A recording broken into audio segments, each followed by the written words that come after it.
আ- প্রচুর প্রচুর প্রশ্ন আসে যে আপনি ইউটিউবে যে বলছেন ইউটিউবে আপনার 1700-র বেশি ভিডিও, এর মধ্যে থেকে আমি কি করে খুঁজে পাবো আমার যে উত্তরটা আমি চাইছি। আমি বললাম আমি বারবার লিখেছি যে আপনি ইউটিউবে সার্চ বাটনে গিয়ে লিখে দিন যে আমি বিপ্লব পালের এই ভিডিওটা চাইছি। এই ভিডিও মানে বলবেন আমি বিপ্লব পালের ভিডিও চাইছি, যে ভিডিওতে বিপ্লব পাল বাচ্চাদের লার্নিং নিয়ে বলেছে, বাচ্চাদের ব্রেনের ডেভেলপমেন্ট নিয়ে বলেছে, বাচ্চাদের খাওয়া দাওয়া নিয়ে বলেছে।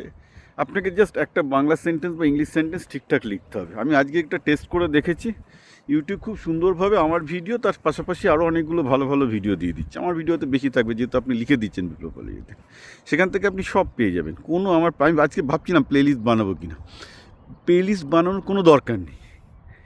এবার আমি ভাবছি যে লোকেকে আমি বলে দিয়েছিলাম যে আপনার ইউটিউবে আমার ভিডিও সার্চ করে কেন পাচ্ছেন না, আমি তো বুঝতে পারছি না।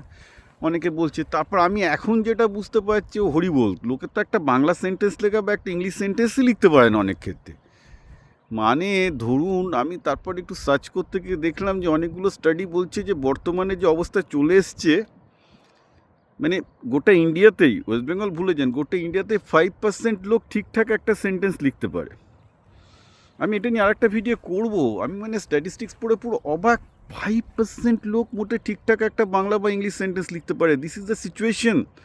কারণ একটা ঠিকঠাক সেন্টেন্স লিখে সেটা দিয়ে ইউটিউবে সার্চ করলে আমার ভিডিও যে কেউ পেয়ে যাবে, যে বিপ্লব পালের এই ভিডিওটা, যেখানে বিপ্লব পাল কিডস লার্নিং নিয়ে কথা বলেছেন বা কিডসের ব্রেনের ডেভেলপমেন্ট কত বলেছেন।